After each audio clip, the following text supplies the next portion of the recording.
And now for more on the situation in the Middle East, we're joined today by Dr. Kim Jae-chun, Professor of International Relations at the Graduate School of International Studies at Sogang University. Professor Kim, thanks for coming on today.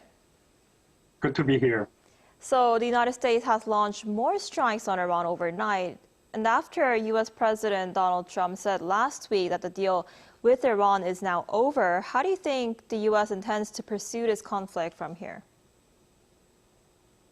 Well, despite the latest round of U.S. strikes, I still don't think President Trump wants to return to a full-scale war with Iran. As we speak, there have been additional American strikes, but I see these attacks as an effort to maintain leverage in negotiations rather than to launch a new phase of the war. Sure, Trump once said that the deal was over, but I don't think that's what is actually happening. Behind the scenes, diplomacy is still moving forward, not directly, but indirectly through countries such as Pakistan, Qatar, and others. The biggest issue right now is the Strait of Hormuz, of course. The American position is that the entire strait should be open at once and remain open, free of any restrictions and free of any charges, any fees. Iran takes a very different view. Iran argues that the only shipping routes it designates are open, and after a temporary period of 60 days, ships will have to pay service fees. Honestly, none of this is surprising. The MOU was never a final agreement. It was simply a framework for the next 60 days of negotiations. The fundamental problem is that both sides are interpreting the same document in very different ways. That's why I say that it's a less of memorandum of understanding, and it's more a memorandum of misunderstanding. But even so, neither side seems to willing to go back to the situation before the MOU was signed.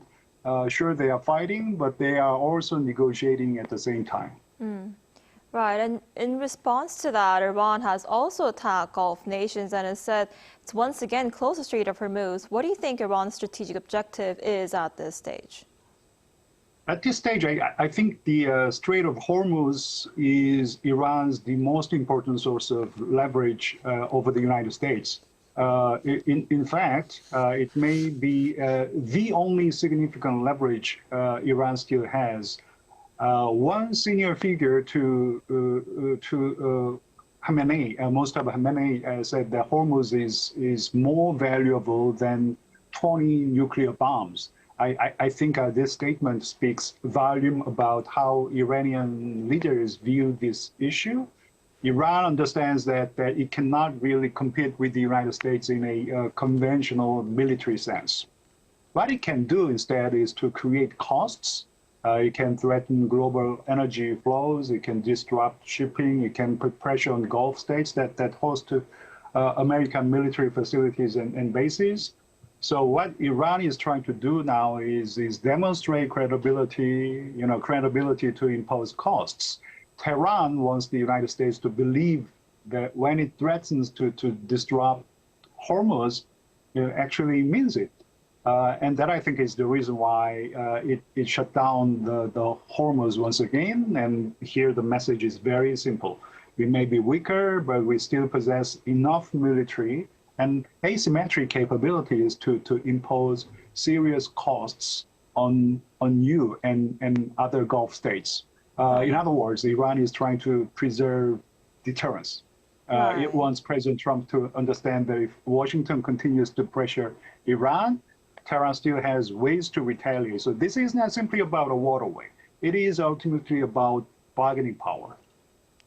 Right. So both sides are accusing each other of violating the deal, but neither side has officially called off these peace talks. How do you see negotiations between U.S. and Iran unfolding from here? The way I see the situation is both countries are testing each other's nerves right now. They are trying to push the envelope and gain more leverage. But at the same time, as I said, neither side wants the conflict to escalate into a full-blown war. That, I think, is the most important point here. We all know there is a tremendous, really tremendous amount of anger and mistrust between Washington and Tehran, and that hasn't changed, and that is not going to change, in my personal opinion. But what has changed is that both sides now seem to understand the costs of retaliation and escalation. So what I expect is a pattern of negotiations, pressure, threats, occasional military strikes, and then a return to negotiations. They will continue arguing over how to interpret the MOU. They will accuse each other of violating the agreement. But from time to time, they may use maybe a limited force to improve their bargaining position. Then they'll come back to the negotiation table again. And I think this has already become a new normal. The new normal. The danger, however, is that history shows us many examples where limited and controlled confrontations eventually spiraled out of control. So while this situation may be manageable for now, it is inherently very, very dangerous. And I don't really see a clear exit unless one side eventually makes major concessions. I see. I guess we'll have to see how the situation plays out. All right, Professor Kim, I'm afraid that's all the time we have for today. Thank you so much for coming on. We appreciate it. Thank you for having me. Thanks.